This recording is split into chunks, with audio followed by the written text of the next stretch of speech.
Welcome, everyone. This is the Society of Thoracic Surgeons Intermacs and Pedimacs user group webinar. Thank you, everyone, for joining today to help make Intermacs better than it is. I will go ahead and we'll get started. Today, we're going to really go over, we have some members of the UAB team, the Intermacs Data Warehouse with us today. We have, I did want to reintroduce Patricia Potter. Patricia is the Intermacs Data Warehouse, the quality nurse.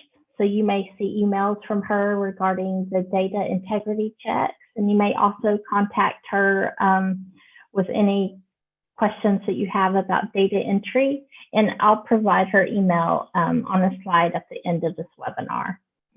And we have Jeannie in Love, which everyone knows. She manages the patient transfers and also data quality. We have, I don't think Dr. Cantor, he may be with us today, but he's the director of reporting. So all those good things you have in your report, he's responsible for those. We have Maceo Cloutier, who's our clinical data analyst and also part of the reporting team. And Devin Coles, who you would contact for the live data downloads, which we'll have an update about later in the call. And we have John Pennington, who's our senior data manager at the data warehouse. And John handles the data, all that good data that you enter into the database. He is responsible. He has his hand in about all the pots of Intermacs with the reporting, staff data sets, and the programming. And we have Chase Linderman also on the call today. And Chase is also one of the on the programming team to help with the version changes and the upgrades that we do to Intermacs. So thanks everyone at UAB for joining the call today. I just wanted to remind you all, I know we're still in the, still dealing with the coronavirus and COVID-19. So just as a reminder, you can still, if your site is still doing televisits, they're encouraged. You may do the quality of life surveys over the phone, or you can mail them. I know that mailing them and having them returned, that's not really that successful, but we understand how hard the sites are trying. You may do, if follow-up visits are done outside of the visit window, just remember to enter the last date of the follow-up date in that visit window period. So like if the follow-up period was from April 1st to April 10th, if your visit was past April 10th, then you would still just enter that date of April 10th, since that's the last date of the follow-up window. Remember this, in reference to what I just spoke about earlier, sites have 30 days after the follow-up window due date to enter the data for the COVID-19 exception. So today we'll have an open discussion. I encourage everyone to enter your questions on the Q&A function. We'll answer as many questions as possible today. And we encourage your feedback and want to hear from you, and we want to hear from everyone. So feel free to put in your questions in that Q&A box. I have some contact listings right here. We have Patricia's email. You have my email, and then we have our Intermacs FAQs email that you may use. And I included the reports email today just because we want to hear from the sites. And if there's anything, if you have any questions about the report, the Intermacs reports, the QA reports or DQ reports, or any questions or anything that we can do to help your site with those reports, any additions, just let us know because we want to hear from you. So I think first we will, John Pennington from the data warehouse is going to talk about the SAS data sets. I know we had received a few emails over the last month about there being issues with opening those. And John, if you could just retouch on that subject again, that'd be great. Yeah, thank you. So I don't have any slides or anything, but I've heard from a handful of people. In the last quarter, UAB pushed an update to the software that was on my computer. That is the machine that we use to zip all your SAS data sets that I generate. And that increased the encryption level on that zip file. So what that changed to my WinZip software meant for you is that when some of you try to open that zip file, your Windows generates an error message, and you contacted to ask about that. So easiest way to access those is to install 7-zip. It's just the number 7 and ZIP on your PC. I know many of you do not have administrative rights at your hospitals. I've been in touch with some of the folks who have messaged me and been on those email chains to help them with that. It's free. It's not some Curso product or STS product. It's relatively widely used, trusted software. There's not been any issues that I know of with the people that I've suggested install the software so that they can get access to those data sets. For the upcoming quarter, the data that we'll upload for you in March, we at the DCC are anticipating that we're converting all of our zipping processes out of that legacy WinZip zip product to use 7-zip ourselves. That could mean that all of you would need to update 7-zip on your computer to decrypt that. But what we're going to do as we roll that out internally is try to make it as easy for you. If we can do anything to lower that encryption on 7-zip, we'll do that to try to make it easiest for you all to access the data sets, and the reports are zipped for this as well. So we want this to be easier for you.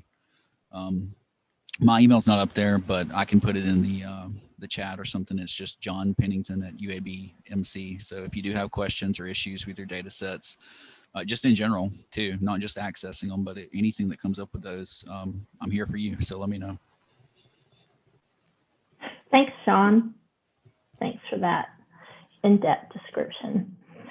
And next we have Rama, who is he's the lead programmer, and he's responsible for all these great upgrades. So Rama, he was going to talk about our live data downloads. I know that many sites use those, and we have some updates surrounding those because we had to do some work on those because of the version 6 upgrade. So thanks, Rama. Yeah, sure, Catherine. Yes. So we've been working on making the updates for the form downloads after 6.0 release. We batched all of the changes together with all the implant and pre-implant form changes. So we have all of that completed. We are testing them right now internally, and our plan is to release that by this Friday. So next week, you should have the updated form downloads available on Intermacs for all the forms. Okay, great, thank you. So it looks like we do have some questions coming in, and it looks like the first one is, can you clarify current expectations around the 6-minute walk test as related to COVID-19? So I know this is a tough one, especially when you're doing a telehealth visit. I know some sites have been really creative, and they've done video during their video visit. They've watched the patient, or they've even FaceTime, similar concept with watching the patient do it. So we know that everyone's trying the best, and that if it's just not possible to capture that during the COVID time period, it's understandable. So we thank everyone that's been creative in trying to answer those.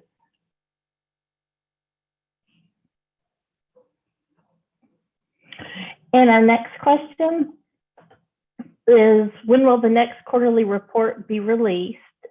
It'll be released the last week of March. I believe March 31st will be just the release date for that. And when's the cutoff date for data entry? Well, as our quarterly report, our reports are actually retrospective. So the report that you're going to get March 31st will actually be Q4 2020 Q4 data. And you can correct me, Maceo, if you have anything to add. but there will be an announcement in the database platform, I think beginning next week, actually, just reminding everyone to get all their data in by March 31st for the Q1 report, which will be available to sites in June. Catherine, this is Ryan. Can I comment a little bit on this? Go ahead. Yeah.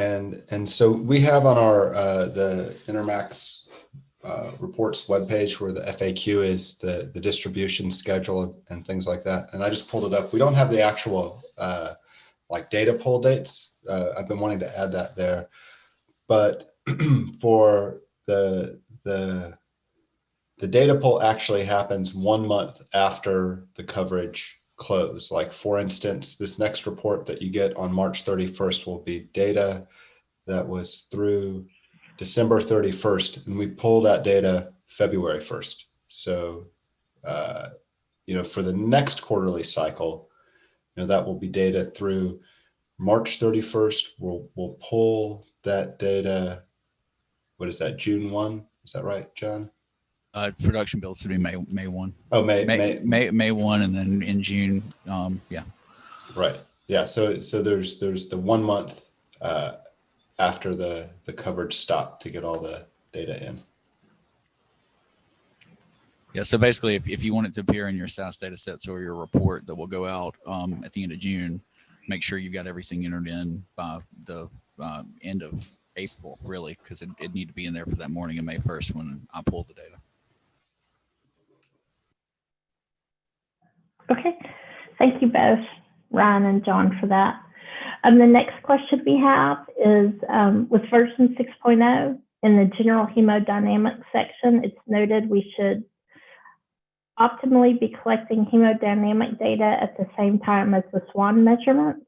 If we don't have any data to abstract during the reporting period for the SWAN measurement section, what date should we then use for the general hemodynamic section? I'm assuming just closest to the follow-up date. And also for echo SWAN sections, it would be nice to have the option to click a not done field and close out answering any of the detailed questions. Or for your first question regarding the date, I knew adding that date would be, we'd have many questions over that, but that's something that the physician leaders really wanted added in the database. I can tell you that I would use the date closest to the follow-up date. You are correct with that. As far as the date to use, if you don't have any data, I would use the one that you're doing for the follow-up period. You could just use that date. And then to your second question, it would be nice to have the option to click a not done field and close out answering any of the detailed questions. Yes, that would be nice. And we actually, I've presented that many times, but I think the physician leadership really is concerned with not capturing any data there that, many people will just click on not done and not answer some of those really important fields to this patient population. Our next question, on follow-up forms under right heart failure zone, CVP or RAP greater than 16. I'm not really for sure what the question is for that. Maybe Sue Ellen, you can explain more. And then the next question we have are the data definitions available for the 6.0 version. We have the user's guide, which is posted on the website, and you can get to that. It's on the Intermacs website, and you can also get it at through the sts.org website. But the data definitions for those new data fields are available.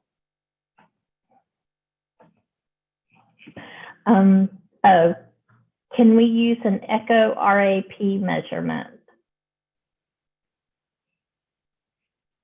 And I think, Sue Ellen, you're referring to that, the RA or the CVP on the right heart failure zone.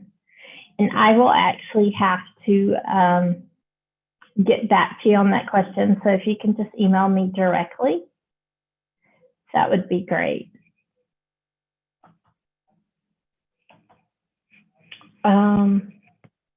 Someone saying, still not sure how to review and clean data abstracted prior to a report release. And if you could clarify that question, I think you were asking, we have our data quality report. That's actually a really good tool to clean, to look at your data. And there are exhibits on that report that you can confirm. And you can also, once you confirm or you need to make edits to it, then we do ask that you submit that, the changes that you've made or your confirmation back to Maceo Cliche. And you can do that. Just remember to put your site name and the exhibit that you're confirming or wanting to clean your data up for. You can email that to the Intermacs reports email address, or you can, that's probably the best way to submit it back at this time. I do believe in the data quality report itself, it has Maceo's email address. Is that correct, Maceo? So they Yes. can send back those responses? Yes. Okay, great. You can do that. I will tell you, we're working on a web forum to kind of streamline that process. And so you can look for that in the next couple of weeks. We'll have that available by the next user group call, definitely. The next question is, will a follow-up continue in Pedimacs regardless of a patient or she will be greater than 19 years of age? So as far as those patients in Pedimacs that hit 19, and Jeannie Ann, you can help me clarify this, but I believe they stay in Pedimacs until they receive an exchange, and once they're over 19 and receive an exchange, and then they'll transition to Intermacs. Is that correct? Actually, I'm not sure. Okay. I've handled those in the past. If they're 19, you'll just keep tracking them in Pedimacs. I know you will not be able to do the quality of life surveys, but I know in the past that's how Dr. Naftal had us handle patients like that. We just kept them in Pedimacs, and then if they receive an exchange after they are 19, and they transition to Intermacs. Yeah, that makes sense, Catherine. As long as their device that was implanted, when they met the age range for Pedimacs, they should be continued to be followed. But your idea of if there is an exchange, they would go. That makes sense. Thanks. A question, another one regarding Pedimacs. A patient with VAD implanted 4 years ago at 15 as DT is turning 19. Will her follow-up continue in Pedimacs? Oh, this must have been related to the other question I just answered. Follow-up in Pedimacs, regardless, you'll be greater than 19. And so, yeah, you will just keep following her in Pedimacs until an exchange happens, since she'll be greater than 19. And like I said, unfortunately, you won't be able to do any quality of life surveys for that patient because we don't have any in Pedimacs for greater than 19. The next question we have, for the quality of life instrument, why is it nested as EQ5D? And you're referring to that subset. I believe, John, you can help me. Is it 10 or questions that we have as those quality of life questions that really, they're not EQ5D, but we've got them in there between the EQ5D and the KCCQ? Yeah, like the vaping question and things that we've added as QOL that aren't part of the actual measurement device. Correct. We nested those, and anyone from the data warehouse can add to this. Those were nested because they were just questions that the Quality of Life Committee wanted to have addressed in addition to what was captured in the EQ5B. So that's why they're nested in there. And if Ryan or anyone has any more information, feel free to add to that.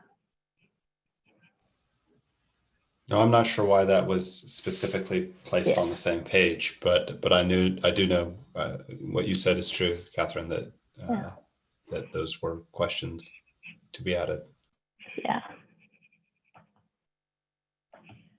Can you share the response regarding the RAP from the ECHO, please? Yes, I will. Cheryl, I will share that. If you want to send me an email, I will share my response. And this is probably a good, the FAQs will be updated, will be posted this month.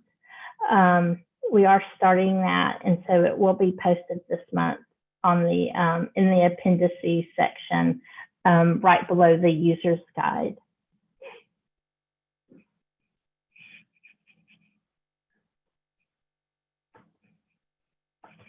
The downloadable reports are all password protected files. How do we receive the passwords? ACO, do you want to touch on that? I'm reading the question now. Okay. Oh, you can just email me your site and make sure you're the site administrator, because as of right now, only site admins can download the reports, and I will give you your password if you are needing it. And I know there was, there has been an ongoing discussion for at least a year or more about adding a backup site administrator. So I think the programmers are just working on how to facilitate that with the admin system.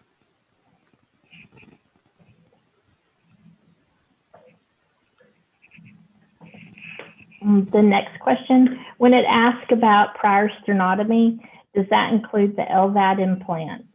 Or is it looking at procedure prior to the LVAD implant only, cabbage, etc.? For the prior sternotomy question, that does not include the current operation that the patient had. So you wouldn't be including the current LVAD implant.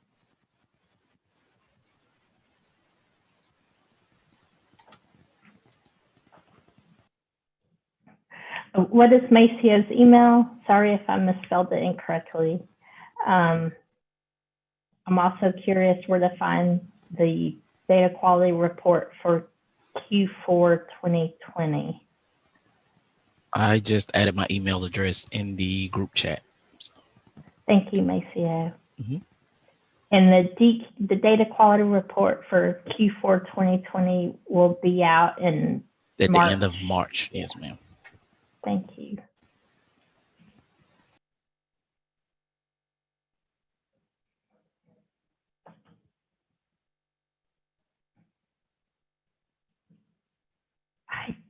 We don't have any more questions currently at this time, but if you have any, please let me know.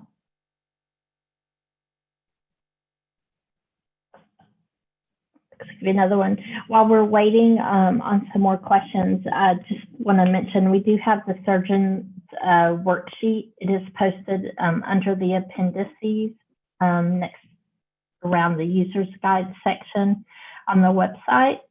And thank you to everyone who assisted in that. And thank you, Patricia and Carol. Next question, where do we find the updated user's guide with the FAQs that will be posted? That is on the intermacs.org website, and you will, once you click on that, you'll see appendices in the header, and you click on that and scroll down, and you will, it'll say user's guide, and you will be able to see it. Yes, I dropped that link in the general chat a minute ago, Catherine.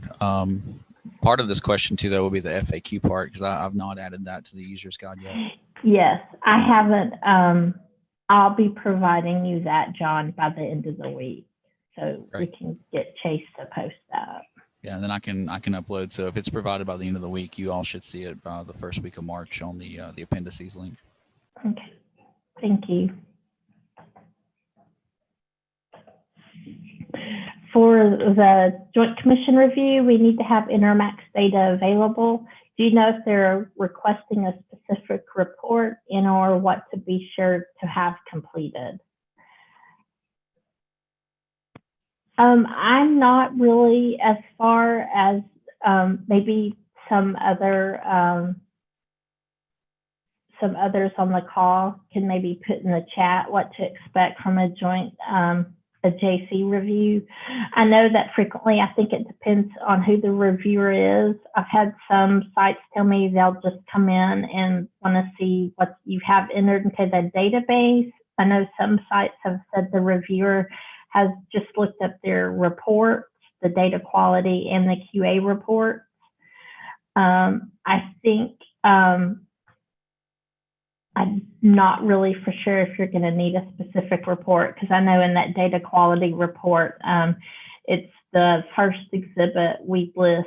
You've got patients that are at all the patients at your site that have been implanted and explanted and for what reason. So that that exhibit right there should really help you.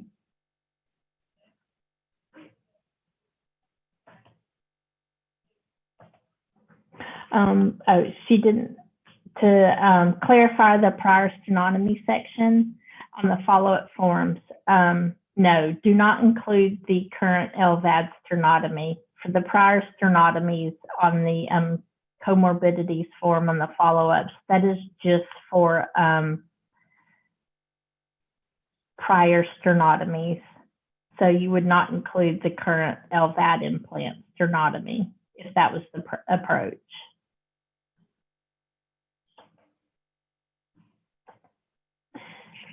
And the next question, when you're entering data regarding the VAD implant and it asks you for the serial number, different surgeons enter different information. What does the serial number actually start with, or if they are all different? I know, Carol, if you're on the phone, I know that an adult cardiac, I believe, do y'all still collect the UDI? Is that the serial number that you recommend? Yeah, the UDI is a combination of the model, serial number. So it's a combination of all the numbers, manufacture date, and I think a code for the manufacturer. So this question says, when entering data regarding the VAD implant and it asks you for the serial number, different surgeons enter different information. What does the serial number actually start with?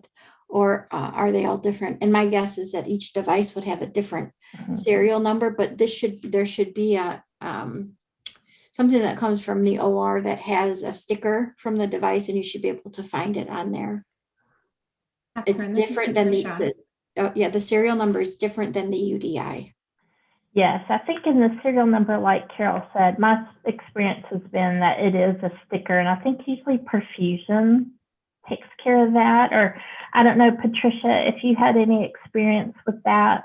Hi, Catherine, it's Patricia. Yeah, there should be a serial number associated with the pump, and it's usually on a sticker. There will be different serial numbers for the system controller and for different elements of it, but for the pump itself, it should have its own serial number. And usually there is a sticker on the perfusion sheet and with the OR documentation. Let's see if we can find a picture of one real quick. I'll Google it. Okay, thank you.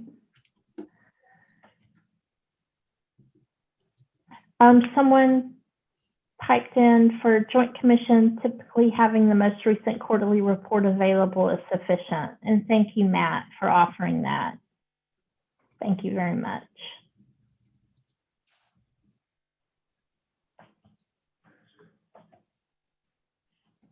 Another question is, I've noticed since the update, the right heart cath and echo outside of the window are able to be entered with date. Is it preferable to put data in the test if the test occurred outside the reporting window, or list is not done?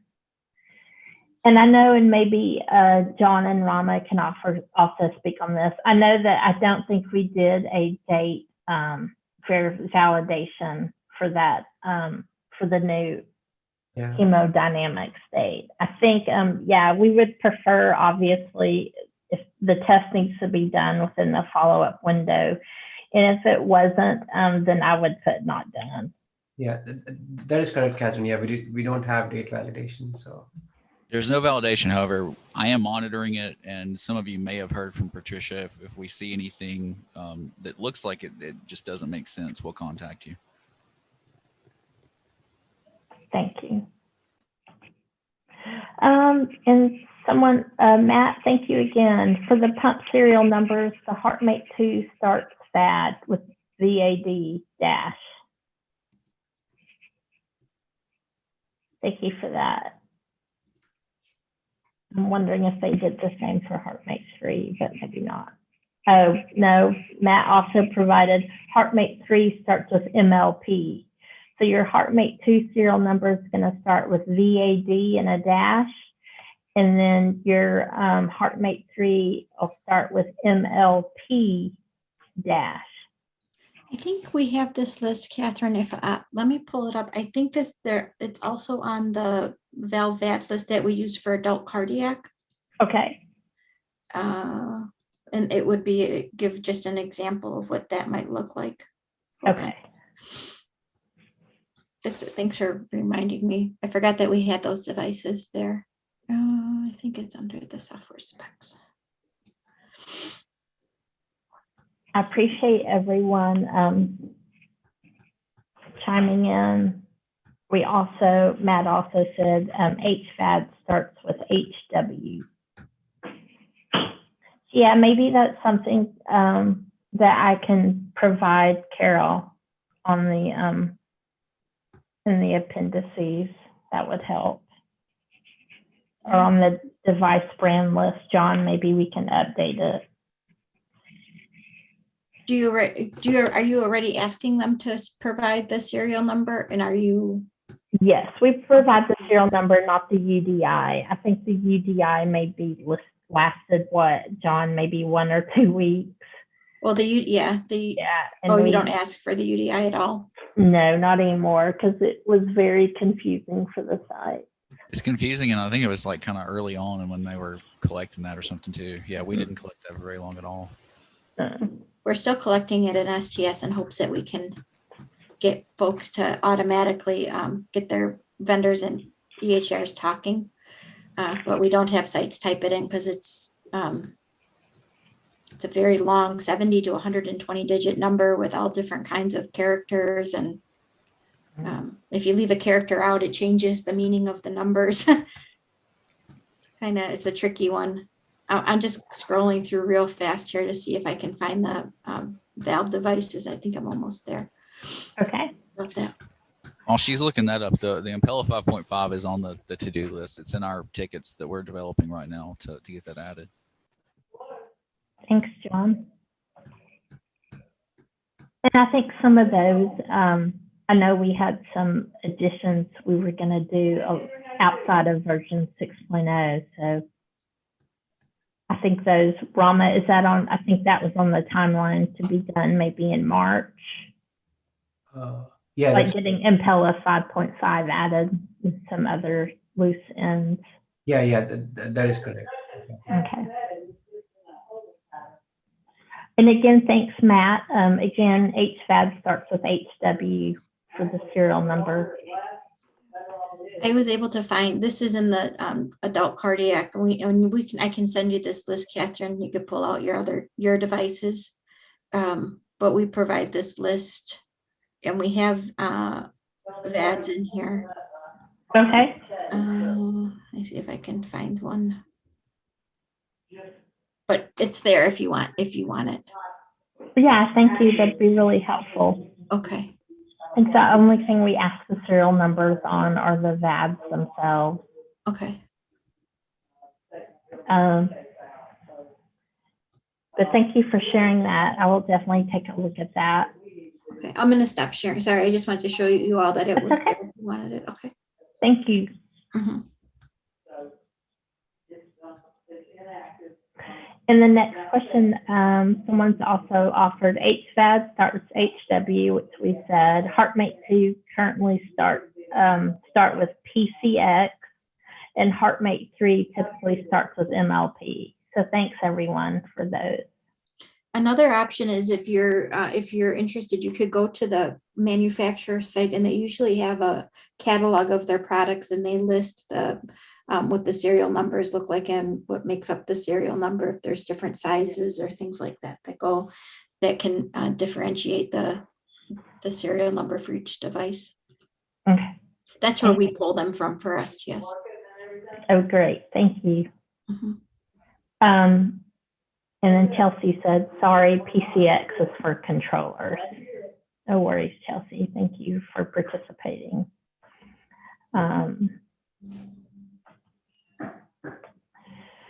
The next question, are we being very strict with the window date? Does it have to be in the window, and can it be one day past the window?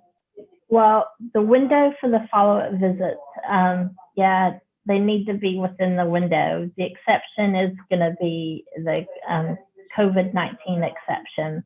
So we're giving you an extra 30 days to complete those televisits or the visits.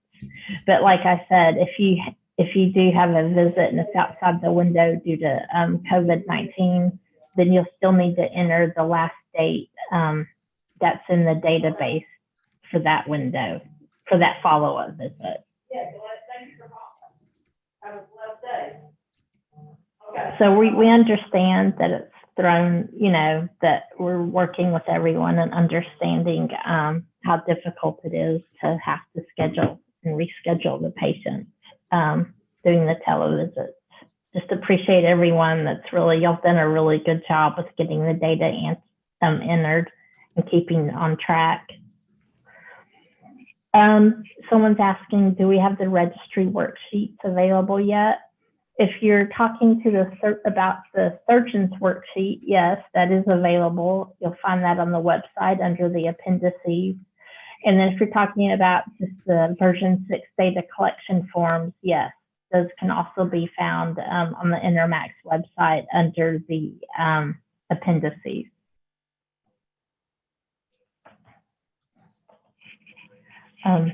Understanding that Medicare CMS will no longer require strategy, DT or BTT, will Intermacs still ask for this? Yes, this is actually a question that the Intermacs task force discussed. And yes, regardless of whether Medicare or CMS, even though they're no longer requiring the device strategy, you'll still need to pick a device strategy for Intermacs.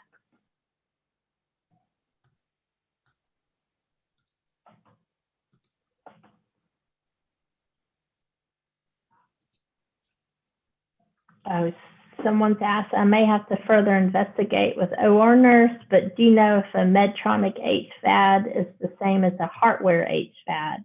And I can answer that, yes. The hardware HVAD is the same as a Medtronic HVAD.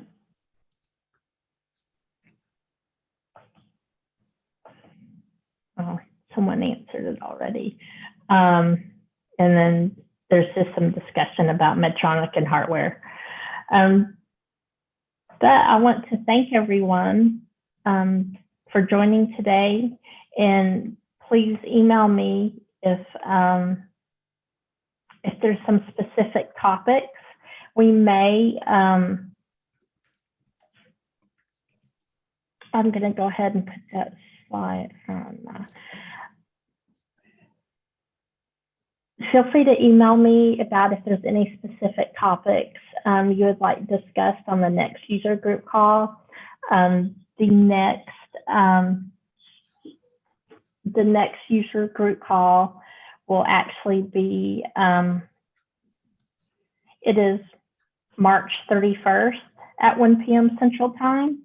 And then we have the reporting overview webinar, which will be April 15th at 2 p.m. Central Time. And that will be, we'll actually post those times and we'll put those in the database news and on the website, so you'll have access to it. And we'll also, the slides from today's webinar will be available probably next week on the STS website. And I want to thank everyone for joining today, and thanks for a really good call. And don't hesitate to contact us how we can assist your site, whether it's for Joint Commission or for data entry, or if you have any suggestions for the reports to make them better and more useful to your site. Good job, Catherine. Great. Thanks, everybody, so much. Yeah, thank you. I appreciate it. Thanks to everyone. Yeah. Thanks. Have a good day, everyone. Thanks, Catherine. Bye-bye. Bye, everybody. Bye.